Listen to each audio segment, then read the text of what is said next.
Hello and welcome to The Cozy Painter. My name is Sky, and this is Nolzur's Marvelous Pigments.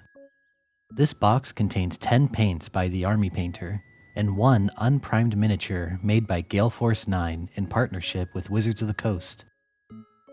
The Marvelous Pigment box is advertised as having paints specifically selected to match the color palette of several monsters that lurk in the realm of the Underdark from Dungeons & Dragons. The miniature included is a legendary hero in D&D lore named Drizzt Do'Urden, a dark elf whose people inhabit the Underdark. The 10 paints that are included are pastel shades of blue, red, and yellow, a gray, a medium brown, a dark metallic brown, and a glossy slime green. 8 of these paints are billed as being unique concoctions found only in this box. Included is a small pamphlet showing how to paint the model in the box art. An important thing to note is that 4 of the colors listed are not actually included in this box and can only be found in the Adventurer's Paint set. The Drizzt model is actually pretty well detailed. There are some mold lines on areas that are hard to remove, which is always annoying, but I did my best to get them all. Now that the model is prepped, it's time to start painting. I do a quick zenithal prime so I can make out the details of the model better.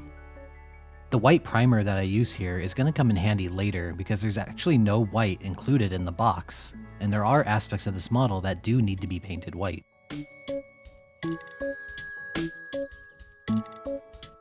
Drizzt has a rich green cloak, but the box doesn't include a green, so I set out to mix my own green with the included paints.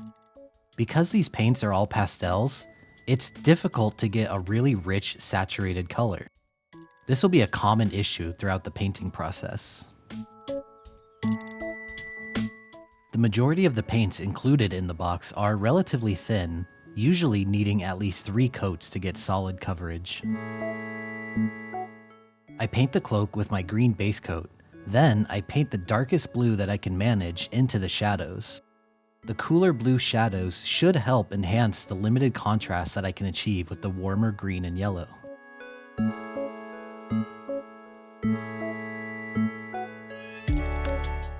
Once the shadows, base, and highlights are done, I thin down some of the slime green mixed with yellow and glaze it over the entire cloak, tying the colors together and trying to push them further into a green. Afterwards, I go back to the dark blue, glazing in towards the shadows to help define the contrast more.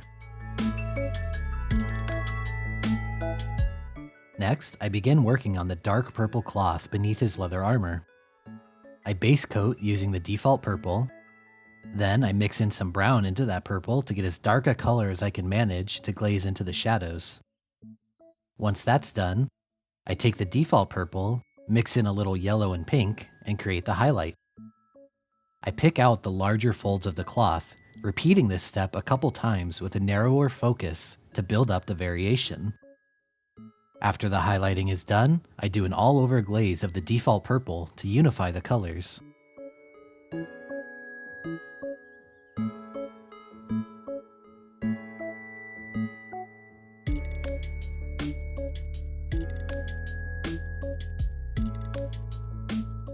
Now onto his brown leather armor. I start by using the basic brown, then do an all-over wash of the darkest brown that I can mix. After that, mixing some yellow and brown, I cover all of the leather armor again, but I make sure to leave the darker brown visible at the ends of every element that I'm painting. After that, I take the original dark brown and, you guessed it, glaze the colors together. I do several passes, with each pass covering less and less surface area towards the darker ends, smoothing the gradient. After the armor is done, I begin working on his face and skin, and this is the part that I felt the most hamstrung by the colors included in the box. The Drow are known for having supernaturally black skin, not dark brown, but obsidian black. There was nothing in the box that even came close, so I went with the included Underdark Gray, highlighting with small bits of pink just to add a little life to the skin. Now for the swords. The only metallic paint in the set was the dark brown, so if I wanted to do different colored metal, I would have to try a non-metallic metal scheme. I went with a dark blue base and shadows, highlighting up to yellow. After that, it's just a game of blending the layers and pushing the contrast as much as possible.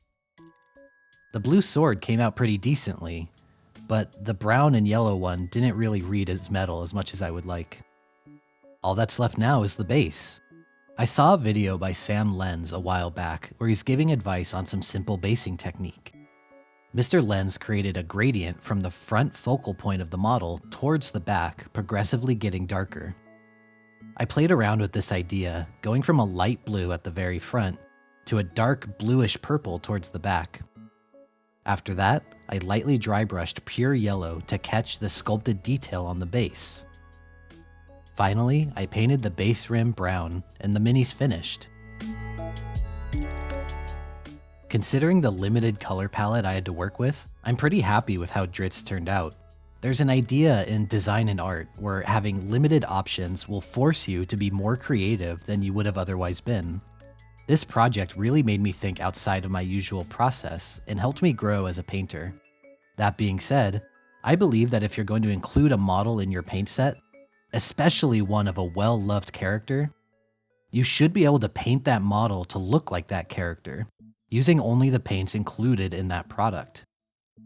Without a pure black and white, it's pretty much impossible to accurately capture the iconic skin and hair color of this character. Additionally, there's even unnecessary redundancy in the paints that are included. There's a dark blue and a light blue, as well as a red and pink which were nearly indistinguishable on the palette. If the paint set removed the light blue, pink, purple, yellow, and gray, and included a pure black, white, and stronger yellow, I would have been able to have more versatility in mixing colors and getting closer to the character's iconic look. I believe that Nolzur's Marvelous Pigments is not a good product for a beginner painter. If you're thinking about getting into miniature painting and you pick this up because you love the character on the front, I would only buy it if you're also purchasing the accompanying Adventures paint set, which should give you the colors you need to paint the character as he's portrayed. If you're not a beginner painter, I think this box does still have some value. There are unique paints with their own strengths, and the included model is pretty well sculpted and actually fun to work on. I want to thank you for watching. I really hope you enjoyed it. I've been Sky from The Cozy Painter, and until next time, stay cozy.